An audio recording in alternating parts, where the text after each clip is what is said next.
বহুতে ৰেডিঅ' শুনিছে আৰু কিছুমানৰ কাৰণে ৰেডিঅ' শুনাটো এক অতীত হৈ পৰিল আৰু বৰ্তমানো কিছুমানে ৰেডিঅ' শুনে।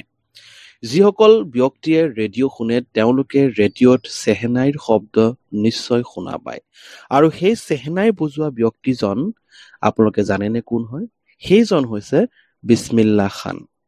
আৰু সেই বিছমিল্লা খানৰ বিষয়ে আজি আলোচনা কৰিব গৈ আছো।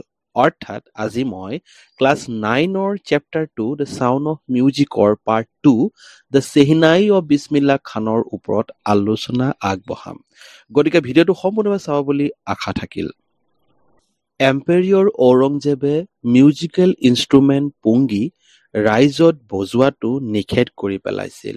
কাৰণ পুংগীৰ পৰা যি শব্দ ওলাইছিল সেই শব্দ শুনিবলৈ ভাল নাছিল বা কঠোৰ আছিল। আৰু সেইকাৰণে পুংগীৰ নামটো নইজ মেকাৰ হিচাপে ঘোষণা কৰা হৈছিল। আৰু সংগীতৰ লগত জড়িত থকা এক পৰিয়ালৰ পৰা এগৰাকী নাপিতে এই পুংগীক মডিফাই কৰি তাৰ টনেল কোৱালিটিক অলপ পৃথক কৰিলে আৰু তাৰ পৰা যি সংগীত ওলাই, যি ধুন ওলাই, সেই ধুন খুব মধুৰ আছিল আৰু শুনিবলৈ ভাল লগা আছিল। এই নাইগৰাকীয়ে অৰ্থাৎ নাপিতগৰাকীয়ে বা বাৰবাৰে প্ৰথমতে চাহ চেম্বাৰত সেই পুংগীক মডিফাই কৰি যে ইনষ্ট্ৰুমেণ্ট উলিয়াইছিল সেই ইনষ্ট্ৰুমেণ্টটো বজালে আৰু সকলোৱে মুগ্ধ হৈ পৰিছিল আৰু সেইকাৰণে ইয়াৰ নামটো চেহনাই বুলি ঘোষণা কৰে।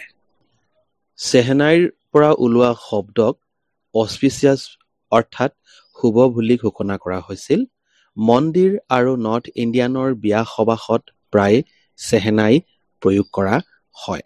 চেহনাই প্ৰথমতে ৰাজসবাহৰ নৌবত অৰ্থাৎ 9টা বাদ্যযন্ত্ৰৰে সংগীত পৰিৱেশন কৰা এক অনুষ্ঠানৰ অংগ আছিল। মন্দিৰ আৰু বিয়া সবাহৰ পিছত ক্লাছিকেল জগতলৈ অৰ্থাৎ সংগীতৰ ক্লাছিকেল জগতলৈ উস্তাদ বিছমিল্লা খানে লৈ আনিছিল। বিহাৰৰ ডুমৰাও গাঁৱত থকা এক পুখুৰীৰ কিনাৰত 5 বছৰ বয়সৰ পৰাই তেখেতে গিল্লি ডাণ্ডা অৰ্থাৎ টাংগুটি খেলিছিল।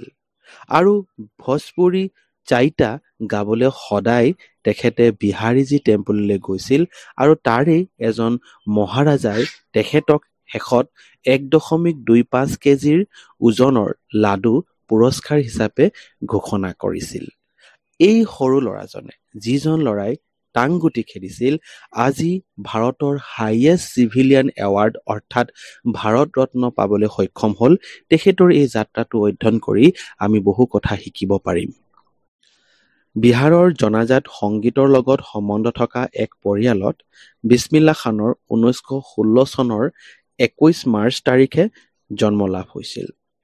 গ্ৰেণ্ডফাদাৰ ৰচুল বক্স খান আছিল ভোজপুৰ ৰাজসভাৰ চেহনাই নৱাজ। তেখেতৰ দেউতাক আৰু দেউতাকৰ পূৰ্বপুৰুষো চেহনাই বজাইছিল। প্ৰায় 3 বছৰ বয়সত মাকে বিছমিল্লা খানক তেওঁৰ মমাইক অৰ্থাৎ আলীবক্সৰ ওচৰলৈ লৈ গৈছিল। আলীবক্স বিষ্ণু টেম্পলৰ এগৰাকী কৰ্মচাৰী আছিল। তেখেতে বিষ্ণু টেম্পলত চেহনাই বজাবলৈ গৈছিল আৰু লগত বিছমিল্লা খানক লৈ গৈছিল। বিছমিল্লা খানে যেতিয়া আলীবক্সৰ লগত গৈ চেহনাই বজোৱা শুনিছিল আৰু দেখিছিল, তেতিয়া লাহে লাহে তেখেতেও বজাবলৈ আৰম্ভ কৰিছিল। কিছু বছৰ পাছত অকলীয়াকৈ বালাজী, মংগলামাইয়া আৰু গংগা নৈৰ পাৰত বহি বিছমিল্লা খানে চেহনাই বজোৱাৰ অভ্যাস কৰিছিল।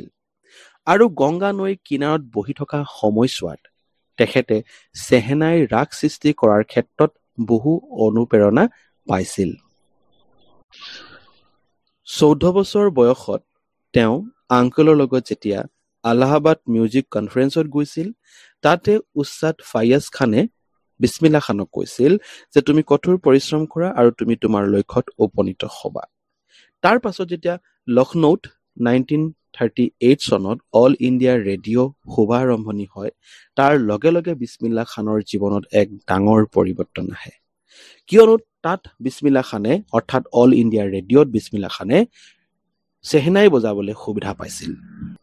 1947 চনৰ 15 আগষ্ট অৰ্থাৎ স্বাধীনতা দিৱসৰ সেই দিনা, য'ত জৱাহৰলাল নেহেৰুৱে ট্ৰাষ্ট উইথ ডেষ্টিনি স্পীচ দি আছিল, সেইদিনাখন বিছমিল্লা খান আছিল প্ৰথমগৰাকী ভাৰতীয় যি নেকি চেহনাই বজাবলৈ সুবিধা পাইছিল, আৰু সেই সময়ত সকলোৰে আগত বিছমিল্লা খানে ৰাগ কাফি বজাই সকলোৰে মন মুগ্ধ কৰি পেলাইছিল। ভাৰত আৰু বিদেশত বিছমিল্লা খানে বহুতো স্মৰণীয় পাৰফৰ্মেঞ্চ দিয়ে। তেওঁ প্ৰথমতে বিদেশ বুলি ক'লে আফগানিস্তানলৈ গৈছিল, আৰু সেই সময়ত তাৰ ৰজা জাহিৰ শ্বাহে তেখেতক বহুমূলীয়া কাৰ্পেট আৰু বহুতো স্মৰণীয় উপহাৰ প্ৰদান কৰে। ইয়াৰ উপৰিও film director Vijay Bhatt and Vikram শ্ৰীনিবাসে তেখেতৰ চেহনাইৰ সংগীতৰ পৰা মুগ্ধ হৈছিল। বিজয় ভাটৰ বোলছবি গুঞ্জ উঠি চেহনাইৰ দিল কা খিলৌনা হে টুট গয়া সংগীত ৰচনা কৰাৰ লগতে বিক্ৰম শ্ৰীনিবাসৰ চানাধি আপনাতো সংগীত প্ৰদান কৰিবলৈ সক্ষম হৈছিল, আৰু এইদৰে তেখেতে বোলছবিৰ জগতত জড়িত হৈ পৰিছিল। কিন্তু তথাপিও বিছমিল্লা খানে বৰ বেছি পপুলাৰিটি বা গ্ল'মাৰ বিচৰা নাছিল। তেওঁ প্ৰথম ভাৰতীয় যিয়ে ইউনাইটেড ষ্টেট অৱ আমেৰিকাত থকা প্ৰতিষ্ঠিত লিংকন চেণ্ট্ৰেল হলত পাৰফৰ্মেঞ্চ কৰিবলৈ আমন্ত্ৰণ কৰিছিল। লগতে তেওঁক মন্ট্ৰিয়েল ৱৰ্ল্ড এক্সপজিশ্যন, কেনিছৰ আৰ্ট ফেষ্টিভেল আৰু অস্কাৰ ট্ৰেড ফেয়াৰতো অংশগ্ৰহণ কৰিছিল। তেখেতৰ জনপ্ৰিয়তাৰ বাবে তেহেৰাণত তেখেতৰ নামেৰে তেহেৰাণ মস্কিউ উস্তাদ বিছমিল্লা খান নামেৰে এক অডিটৰিয়াম স্থাপন কৰে। তেওঁ পদ্মশ্ৰী, পদ্মভূষণ, পদ্মবিভূষণ আদি ৰাষ্ট্ৰীয় সন্মান পাবলৈ সক্ষম হয়। তেখেতে 2001 চনত ভাৰত ৰত্ন লাভ কৰে। তেওঁ প্ৰায়ে এটা কথা কৈ আহিছিল যে মই আপোনালোকক এটা কথাই ক'ম যে আপোনালোকে নিজৰ সন্তানক সংগীতৰ শিক্ষা প্ৰদান কৰক, কাৰণ ভাৰতীয় সংস্কৃতিৰ এক অবিচ্ছেদ্য অংগ হৈছে সংগীত। আনকি আজিকালি পশ্চিমীয়া দেশৰ মানুহসকলেও ভাৰতীয় সংস্কৃতিৰ এই সংগীত শিকিবলৈ আহে। তেখেতে বিদেশত থাকিও, বিদেশত সংগীত শিক্ষা প্ৰদান কৰিও নিজৰ দেশক বা মাতৃভূমিক কেতিয়াও পাহৰি যোৱা নাছিল।